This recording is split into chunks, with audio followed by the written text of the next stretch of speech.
여호수아는 예수하다 그랬어요. 그리고 여호수아가 가나안 땅을 점령해 가는 것은 하나님의 나라라는 의미는 원어적으로 바실레시아라 그래요. 내가 하나님의 백성으로 산다는 것은 제2의 통치를 받는 것이 아니라 내 안에 뚫고 들어온 진리의 영, 성령의 우리는 조명을 받고 산다는 거예요. 그러면 성령의 조명을 받고 산 사람들의 증언은 성령을 하나님이 주실 때, 성령을 예수께서 주실 때 나에 대해서 생각나게 하고 기억나게 하고 가르쳐 주리라 그랬잖아요. 그러니까 교회에 오면 복 받고 사업 잘 되고 건강해지고 이런 걸로 오잖아요. 예수 믿는 복은 하나님의 자녀 되는 것이다. 하나님의 백성 되는 것이다. 왜? 언약의 내용이 창세기부터 계시록까지 동일해요. 나는 너의 하나님이 되고 너는 나의 자녀가 되리라. 그래서 계시록의 승리자에게 주신 상급이 뭐예요? 내가 너의 하나님이 된다는 거예요. 내가 너의 아버지가 된다는 거예요. 하나님이 우리의 아버지로 내가 하나님의 자녀로 산다는 것보다도 큰 복이 없다는 것입니다. 근데 그 내용에 대해서는 이제 말씀을 들어야 한다는 거예요. 그게 복음이기 때문에. 그래서 이제 여호수아는 예수와 동일해요. 예수가 우리 죄를 점령했던 것처럼 하나의 구속사를 보여주고 있는 거예요. 여호수아가 이제 그 약속의 땅을 점령해 가는 거예요. 천국은 침노를 당하는 거예요. 하나님이 내 안에 뚫고 들어와서 내 죄와 사망을 삼켜가는 거예요. 침노 당하는 거예요. 늑탈 당하는 거예요. 그래서 이제 구속의 완료가 종말로 끝나는 거예요. 내가 완전히 정복당하는 거예요. 쉽게 말하면 늑탈 당하는, 침노 당하는 거예요. 그게 하나님 나라 완성인 줄로 믿습니다. 그러면 이러한 이제 그 과정 속에 우리는 승리를 맛봐야 돼요. 승리를 맛봐야 신앙생활에 흥이 나요. 그러면 승리만 있느냐? 실패도 있다는 거예요. 하나님이 내 안에 들어와서 나를 점령해 갈 때 내가 승리만 있으면 교만해서 안 돼요. 그래서 하나님은 실패를 경험하게 해요. 그래서 내가 굴복하고 또 굴복하고. 아브라함이 결국 25년이라는 긴 세월 속에 승리만 있는 게 아니잖아요. 실패가 더 많았잖아요. 하나님 앞에 불순종이 더 많았잖아요. 근데 이 불순종이 은혜가 오버랩되면서 자기가 완전히 침노 당하는 거예요. 그래서 마지막에 뭐예요? 독자 이삭을 온전히 하나님 앞에 바친 줄로 믿습니다. 독자 이삭을 바쳤다는 것은 내 자신을 하나님 앞에 드렸다는 거예요. 믿음의 승리죠. 결국 이제 여리고성과 아이성을 이제 점령해 가는 데 있어서 약속의 땅 가나안 땅을 지금 여호수아가, 예수가 또 오늘날 여러분의 삶 가운데 진리의 영이 내 안에 뚫고 들어와서 나를 점령해 간다는 거예요. 결국 이러한 점령해 가는 부분에 있어서 가장 중요한 것은 온전한 우리의 순종인 줄로 믿습니다. 여리고성의 승리는 뭐냐면은 우리 지난주도 얘기했잖아요. 하루에 한 바퀴씩 도라는 거예요. 여러분 우리가 듣기에는 지금 쉽게 들리겠지만 생각해봐요. 아무 무기도 없어. 물리적인 어떤 힘을 주지도 않았어. 그냥 도라는 거예요. 근데 성경은 뭐라는 줄 아십니까? 아침 일찍 돌았다 그래요. 둘째 날도 일곱째, 여섯째 날까지 똑같이 아침 일찍 돌았다 그래요. 그리고 마지막 일곱째 날은 7바퀴를 도는데 새벽에 일찍 일어나 전과 같은 방식으로 그 여리고성을 7바퀴 돈 줄로 믿습니다. 순종이라는 거예요. 순종이 얼마나 중요한지 몰라요. 우리 금요기도에 나오신 여러분들은 기적을 경험해야 되잖아요. 근데 이 기적은 순종을 통해서 이루어진다는 거예요. 베드로가 밤새도록 고기 한 마리 잡지 못했지만 깊은데 오른편에 그물을 내리라 했을 때 그물이 찢어질 정도로 고기를 잡았던 것처럼. 오늘날 왜 순종이 없어지잖아요. 또 순종을 해도 여러분 결핍에 순종을 하잖아요. 온전한 순종이 안 되고. 근데 아침 일찍이라는 것은 성경에 제가 그런 얘기를 했어요, 지난번에. 구원의 시간, 기적의 시간, 하나님의 시간은 아침 일찍인 줄로 믿습니다. 다른 걸 생각하지 않는다는 거예요. 다른 것을 마음에 두지 않는다는 것이요. 오직 하나님만 바라보는 믿음이 온전히 순종을 이룬 줄로 믿습니다. 이처럼 여리고성의 전투의 승리는 오직 하나님의 명령과 여호수아와 이스라엘 백성들의 온전한 순종으로 만들어낸 승리인 줄로 믿습니다. 물이 여러분 100도에 끓잖아요. 믿음과 순종의 임계점도 마찬가지입니다. 신앙도 임계점이 있어요. 여러분이 경험할 거예요. 알아요. 기도하면 이게 보여요. 하나님이 나에게 뭘 요구한다는 게 반드시 보여요. 반드시 들릴 줄로 믿습니다. 여러분, 아브라함이 믿음의 모델이라 그랬잖아요. 그러니까 이 순종할 때까지 25년, 75세에 부르잖아요. 86세에 이스마엘을 낳습니다. 99세에 지금 만삭이 됐는데 이 날 임신을 했는데 그랄 왕에게 누굴 팔아먹어요? 자기 아내를 팔아먹어요. 그러니까 어떻게 보면 아브라함은 그러니까 이런 불순종의 이전 어떤 그 실패의 어떤 폭로는 뭐냐면은 완전히 하나님의 하나의 나를 침노당하는 수단이에요. 이렇게 이제 아브라함이 이런 자리에 가다 보니까 그리고 그런 너는 도저히 할 수 없어. 너는 정말 하나님 앞에 말씀 앞에 순종할 수 없어가 계속해서 항복시켜 가는 거예요. 그런데 역설의 복음. 그 불가능하고 불순종한 애에게 하나님은 이미 약속을 했는데 75세 약속했는데 25년 동안 반복적으로 불순종, 반역. 근데 하나님은 결국 불가능 속에 이 약속이 100세에 누굴 낳아요? 이삭을 낳아버려요. 이 신앙 여러분 이해해야 됩니다. 이 신앙이 이해되지 않으면요 순종할 수가 없는 거예요. 그때 하나님께서 최종적 임계점으로 독자 이삭을 바치라 할 때 이제 자기가 내놓을 곳이 없는 거예요. 왜? 아니 지금 임신했는데도 자기 아내를 팔아먹었다니까요. 자기 의를 내놓을 곳이 없는 거예요. 그러는데 하나님이 또 설마 했는데 도저히 불가능. 사라는 90세, 본인은 100세. 그 약속. 이삭을 준 줄로 믿습니다. 그러고 나서 하나님이 다시금 바치라고 그러는 거예요. 하나님 앞에 온전히 순종할 수밖에 없는 줄로 믿습니다. 하나님이처럼 우리에게 믿음과 순종의 임계점을 넘기 위하여 자꾸 하나님은 우리의 실패를 경험하게 한다는 거예요. 여러분들이 꼭 아셔야 돼요. 이게 믿음의 눈으로 보고 말씀을 잘 보면 그게 보입니다. 그게 보여야 우리의 신앙이 올라가요. 그렇지 않으면 하나님은 단계가 있잖아요. 신앙도 마찬가지입니다. 수학은 반드시 사칙연산, 그 다음에 방정식, 그 다음에 인수분해, 그리고 함수 넘어가거든요. 이 단계별로. 근데 그 공식만 제대로 알고 있으면 수학같이 쉬운 게 없어요.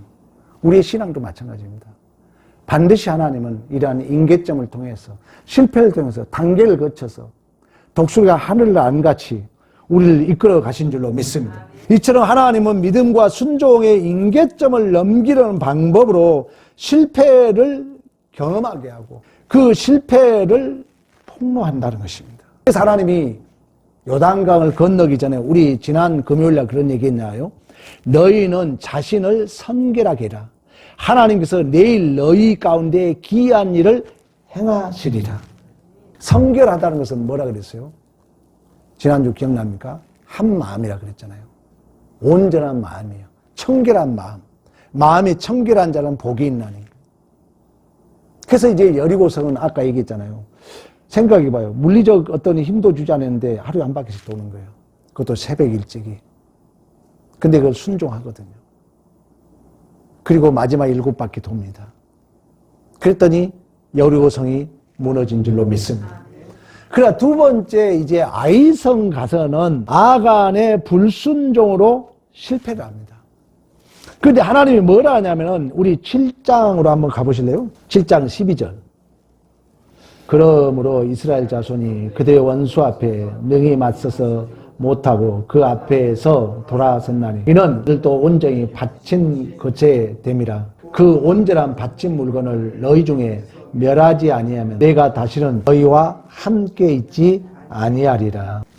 그러니까 하나님, 여호수아의 특징은 하나님 나라예요. 하나님 나라 정복인데 완전히 하나님 나라가 정복되려면 내가 없음의 자리로 가는 거거든요.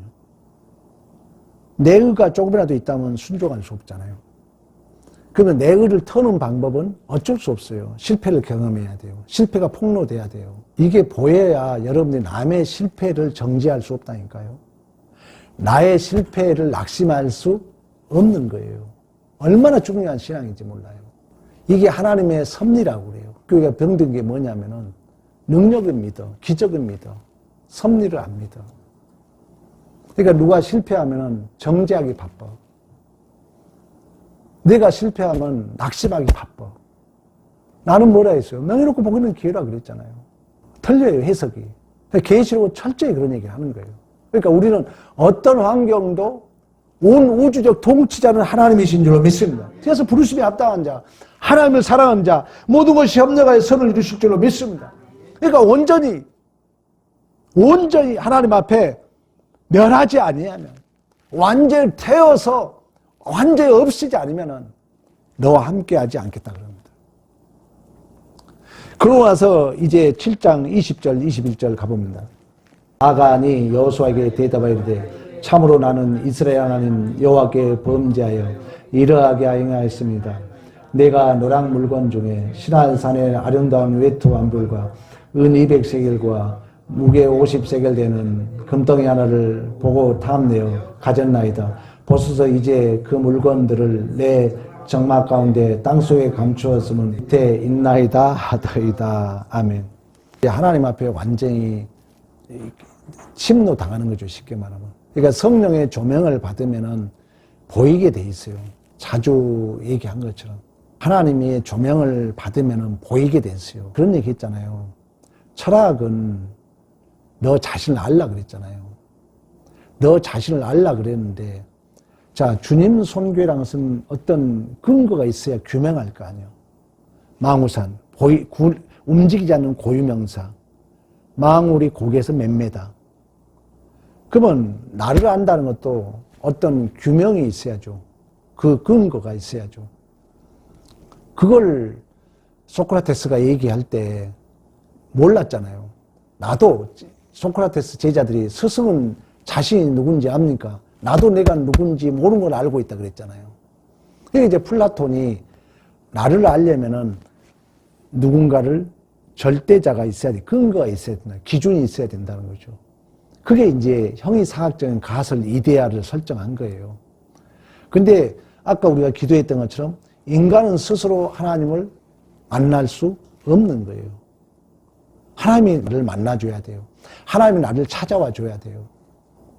그래서 우리 초신자들도 하나님이 그렇게 교회에 다니다 어느 날 만나거든요. 신비하게 만나요. 우리가 그런 기도를 해야 돼요. 그래서 이제 철학은 누군가를 찾아 나섰는데 없더라는 거예요. 그래서 이제 그 자리에 내가 앉아 있는 거예요. 근데 신학은 아담이 범죄했을 때 누가 찾아와요? 하나님이 찾아오잖아요. 계시라는 자체가 열어서 보여줬잖아요, 하나님이. 그래서 우리 전도 공부했잖아요. 전도는 지옥에서 호적이 천국으로 옮겨지고 이러한저런 생명의 꿈틀거리는 증거가 있는데 그 증거가 뭐라 했어요? 내 주인이 바뀐다는 거예요. 예수로. 그러면 이제 주인이 바뀌는 그 과정에 있어서는 내가 보여야 된다는 거예요. 말씀을 들으면 성령의 조명을 받으면 반드시 내가 보이게 돼 있어요. 그래서 성경을 두 가지로 하는 비참과 은혜라 그랬어요. 내가 안 보이는 사람이 은혜 받았다는 건 가짜입니다. 내가 안 보이는데 뭔 은혜예요? 은혜라는 건 뭡니까? 간격이잖아요. 나는 자격 없는데 뭐가 덮어줬다는 게 은혜 아닙니까? 선물이 뭡니까? 내가 100원어치 일을 했는데 100원 받는 게 선물입니까? 아니잖아요. 내 공로지 그건. 은혜라는 건 뭐예요? 나는 자격 없는다라는 거예요. 근데 하나님이 나에게 부어준 줄로 믿습니다. 그러니까 설교를 들으면서 나를 보는 거예요. 내 비참을 보여야 돼요. 내가 부족했다는 걸 보여야 돼요. 그런 자가 은혜를 느끼는 거예요. 그것도 모르면서 은혜 받았다고요? 그건 가짜입니다. 윤리도덕적인 은혜는 될 수 있죠. 그냥 웃고 갈 수는 있어요. 재밌다는 알 수 있어요. 성경이 말하는 은혜는 아니죠. 그래서 오늘 본문에도 아간이 이렇게 철저하게 고백이 됩니다. 자, 이럴 때 하나님이 나를 정복해 간다는 것은 구속사는 죽을 것이 생명에 삼킨 바 되는 거예요. 그건 내가 이렇게 어떤 허물이 보였다. 내 실수가 폭로되었다. 아간이 지금 철저하게 폭로된 거예요. 내가 탐욕 때문에 외투 감췄습니다. 금은 감췄습니다. 여기 있습니다. 그럼 이거 어떻게 해야 되겠어요? 어떻게 해야 돼요? 그렇죠. 없애는 거예요. 이제 불로 태우는 거예요. 그리고 돌로 무덤을 쌓아버린 거예요. 이게 우리는 이제 신구약을 알고 있기 때문에 이 일을 누가 하신 거예요? 예수님이 하신 거예요. 이게 반복적으로 나타나야 우리의 신앙이 성숙한다는 거예요. 이제 이 아간이든 여호수아를 여러분 하나로 볼 줄 알아야 돼요. 성경은 여전히 예수하고 누구 얘기하는 거예요? 최초 누구? 아담 얘기하는 거예요. 예수 얘기하고 아담은 우리 얘기하는 거예요, 사실. 그 전체 얘기야, 사실. 이게 드러났으면 이제 말씀하신 대로 없애야 돼요. 죽여야 돼요. 태워야 돼요. 그리고 남은 것은 뭘로 묻어야 돼요? 돌로 묻어야 돼요. 이게 골고다예요. 이게 십자가예요. 여기까지 안 되면 복음이 아니죠. 이게 이제 구속의 완료예요. 이미 예수께서 이루셨어요. 우리 죄에 대해서 우리는 죽었어요. 이게 내 안에 구체화되기 위해서 하나님이 시간을 줬어요. 명예롭고 복 있는 교회로. 실질적으로 우리가 그걸 경험해야 돼요. 그래서 계속해서 그 얘기를 합니다. 이걸 모든 걸 갖다가 7장 24절 봐봐요. 다 갖다가 돌로 치고 불사르고 돌 무더기로 쌓은 줄로 믿습니다. 그리고 그걸 악을 골짜기라 그래요. 그때 하나님의 진노가 그친 줄로 믿습니다. 7장 28절 봐봐요. 26절. 그 위에 돌 무더기를 그에 쌓았더니 오늘날까지 있더라. 여호와께서 그 맹렬한 진노가 그치니 그러므로 그곳 이름을 오늘까지 악을 골짜라 부르더라. 아멘. 이게 신앙생활이잖아요. 교회 와서 내 혈기 한 번도 안 죽고 내 자존심 안 꺾어주고 내 옛날 그 틀 그대로 있고 아시잖아요, 여러분. 하나님의 실패를 경험했으면, 하나님 앞에 내 실패가 경험되었으면, 내 못남이 폭로되었으면, 제가 번제에 대해서 얘기했잖아요. 전수했으면, 동물을 갖다 내 죄를 전가했으면 누가 죽여야 돼? 미안하지만 내가 죽여야 돼. 안 죽여줘요. 누가 대신 안 죽여준다고요. 그래서 힘든 거예요. 내가를 죽인다면 얼마나 힘듭니까? 여러분, 그걸 경험하려면 한번 산채로 염소 한번 죽여봐요. 얼마나 그게 신앙이라는 거예요. 그래서 안 죽으니까 하나님이 또 우리를 폭로시키고 또 내 못남을 드러내기 위해서 내가 내 가슴을 치게 하는 줄로 믿습니다. 이러한 돌 무더기가, 이 악골 골짜기가 오늘날까지 있다는 거예요. 오늘 여러분들의 증거가 있어야 돼요. 내가 나를 죽였는가? 내가 나의 실패를, 나의 제약된 모습을 돌 무더기로 싼 증거가 있는가? 우리 지난주에는 기념비에 대한 얘기를 했잖아요. 오늘 여러분들에게 저는 묻고 싶어요. 오늘 본문에 그러지 않습니까? 오늘까지 있더라. 여호와께서 그러므로 말미암아 진노가 그치고 그 이름, 그 악골 골짜기가 오늘까지 있는 줄로 믿습니다. 우리의 삶의 터전이 십자가인 것처럼. 그 결과 이제 하나님과 관계가 회복되었어요. 그래서 이제 8절 가면은 두려워 말라 담대하라. 내가 주님 앞에 십자가에 못 박았다면 두려울 거 뭐 있습니까? 염려할 게 뭐 있습니까? 두려워하지 말아라. 담대해라. 내가 너희 그 실패한 아이를 너희에게 맡겼다. 그래서 온전히 순종함으로 이제 하나님과 관계가 회복되었기 때문에 아이성 전투에 승리한 줄로 믿습니다. 승리하고 나서 그 탈취물을 가져올 거 아니에요. 아각을 잡았잖아요, 이제. 아간을 잡았고 이제 아이성 왕을 잡았잖아요. 또 어때야 되겠어요? 또 왕을 잡았어. 또 어때야 되겠어요? 또 죽여야 돼요. 8장 29절 그가 또 아이 왕을 저녁 때까지 나무에 달아다가 해질 때에 명령하여 그의 시체를 나무에서 내려 성문 어귀에 던지고 그 위에 돌로 큰 무더기를 쌓았더니 그것이 오늘까지 있더라. 아멘. 여러분, 그러니까 믿음의 순종과 임계점을 넘는 승리의 증거는 수없이 하나님 앞에 불순종으로 인해서 실패 또는 우리의 못남 이런 것들이 드러나고 폭로될 때마다 내가 얼마나 주님과 함께 십자가에 못 박았느냐, 내가 얼마나 그러한 것들을 돌무더기의 그 골고다라는 것은, 이 아골 골자라는 것은 오늘날 골고다거든요. 내 안에 이런 돌무더기가 있냐는 얘기예요. 이게 없다면 우리는 순종할 수 없는 거거든요. 내 의가 있는데 어떻게 순종하겠습니까? 이런 게 있다면 분명히 온전히 순종하게 되고, 그 순종은 얘기했잖아요. 하나님 나라의 통치권이 나를 점령해 오는 실종이죠. 내가 거역하면 하나님의 나라는 인격적이에요. 강압적으로 하나님은 이끌 때도 있지만 인격적 항복이에요. 그래서 하나님은 수없이 왜 기계적으로 이끌지 않느냐. 우리는 하나님의 형상, 인격적 존재이기 때문에 기계적으로 끌고 가지 않습니다. 그래서 25년이란, 아마 저는 이것을 한 40년을 보는 거예요. 내 개인적 해석입니다. 아브라함 70, 불러서 100세 낳았잖아요. 이삭이 나무찜을 지고 올라가잖아요. 나는 한 15세로 보는 거예요. 그러면 40년. 왜 그러냐면 이 40이라는 것은 동서남북 세상 전체 인생을 얘기하고 있거든요.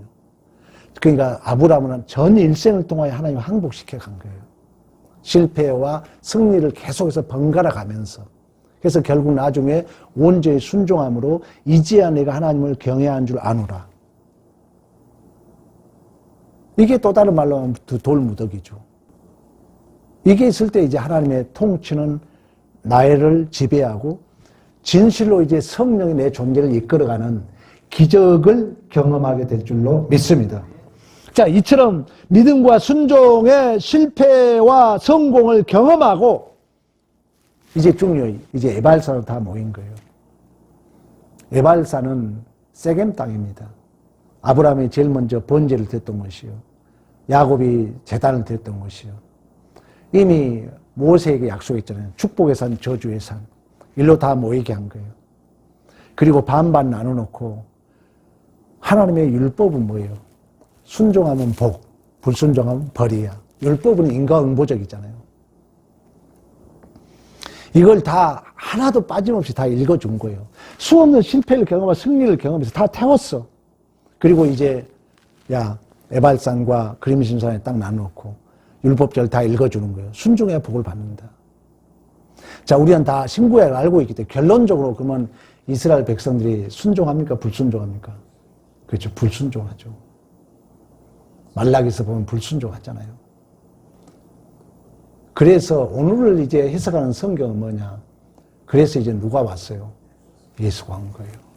그러면 우리는 1차원적 세계관 질서, 2차원적 세계관 질서 얘기했잖아요. 율법은 여전히, 자, 에발산과 그림심산에 세워놓고 순종 복, 불순종 벌이야. 불순종했어. 예수가 와서 우리 대신 죽었어. 그렇다 해서 율법이 유효하다, 폐해졌다? 율법의 요구가 지금도 유효하고 있는 거예요, 폐해진 거예요? 그렇죠. 지금도 유효하고 있다는 거예요. 그래서 이제 예수가 율법을 이루는 거예요. 그 말은 뭐냐? 여러분이 예수의 은혜를 진실로 안다면 이제 나는 순종하지 아니할 수가 없다는 거예요. 그 주님이 나를 위해서 당하신 고난, 아픔, 십자가, 이게 복음이에요. 십자가 빠지면 복음이 아닙니다. 예수가 빠지면 복음이 아니에요.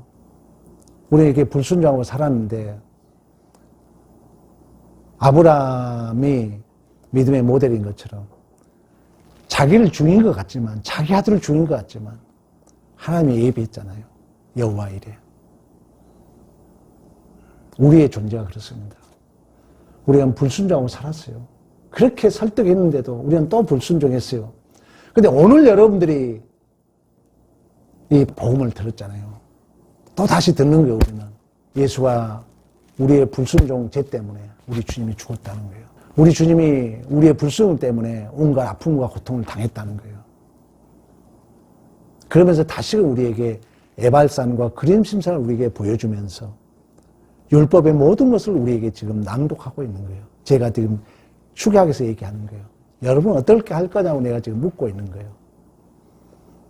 우리는 예수의 은혜 안에서 신앙생활을 하는 줄로 믿습니다. 예수의 은혜가 율법을 이루는 게 그런 의미에서 예수의 은혜가 나를 순종하게 하는 것입니다. 예수의 은혜가 나를 충성하게 하는 줄로 믿습니다. 예수의 은혜가 내가 교회에 헌신하게 하는 거예요. 예수가 근거가 안 되면 또 내가 근거가 돼요. 내 마음대로 해요.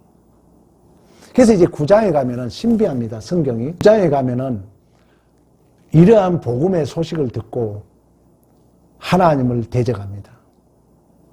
가나안 백성들이 하나님을 대적해요.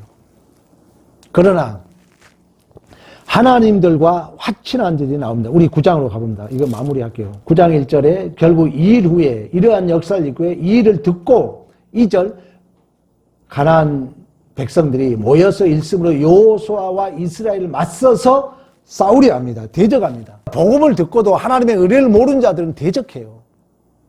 예수의 은혜를 모르는 자들 예수를 죽이려고 합니다. 그래야 진실로 구원받은 백성은 예수의 은혜가 그 안에 뚫고 들어와 있는 자들은 하나님과 화평케 된 줄로 믿습니다. 예수가 우리의 죄의 문제를 해결했기 때문에 하나님 아버지 앞에 나아갈 담력을 얻었던 것처럼. 그래서 이제 이 기브온 족속들이 이러한 여호와의 이름을 듣고 화친 조약을 맺습니다. 근데 10장 2절 봐봐요. 크게 두려워하였으니 이는 기브온은 왕도 같은 큰 성읍이요. 또 9장 11절 봅니다. 9장 11절 우리 합동합니다. 시작. 그러므로 우리 장로들과 우리나라의 모든 주민이 우리에게 말하여 이르되 너희는 여행할 양식을 손에 가지고 가서 그들을 만나서 그들에게 이르기를 우리는 당신들의 종들이니 이제 우리와 조약을 맺읍시다. 아멘. 이 기브온 족속들은 왕이 없었대요. 기브온 족속들은. 그러니까 구원이라는 것은 하나님과 화평을 이룬 것이고 또 다른 말은 예수와 우리는 신비의 연합을 이룬 줄로 믿습니다. 구원은 뭐라 했어요? 하나님 자녀 된 거잖아요. 이걸 또 다른 설명 말하면은 내가 예수와 한 몸이 되는 거예요. 그러니까 그 구원 실체가 부활 생명 진리 자체가 예수이기 때문에 내가 작은 예수가 된 줄로 믿습니다. 그러면 내가 예수와 연합을 이루려면 내 안에 왕이 있어야 돼, 없어야 돼요? 없어야죠. 왜? 진정한 왕이 예수이기 때문에. 그래서 이제 머리가 내 존재의 통치가 되는 거예요. 머리에서 예수가. 이걸 하나님 나라라고 그래요. 여러분, 우리는 지금 장소적으로 하나님 나라 못 갔지만 이 땅에서 이런 하나님의 통치를 받는 자로서 예수와 신비적 연합을 이루어서 내 안에 내가 사는 삶이 아니라 예수가 사는 삶으로서 예수 닮은 자로서 여러분 안에 생명의 꿈틀거리는 내 안에 내가 사는 삶이 아니라 보라 이전 것은 지나갔다. 새 것이 되었다. 그리스도 안에서 새로운 피조물 이게 우리의 구원이라는 거예요. 하나님 나라 완성, 하나님 나라 백성이라는 거예요. 이러한 하나님 나라의 백성으로서의 복 있는 삶을 사시고 하나님 자녀로서의 하나님을 아버지로 부르는 기적의 삶, 능력의 삶이 여러분 삶의 증언되지는 복 있는 삶이 되기를 간절히 축복합니다.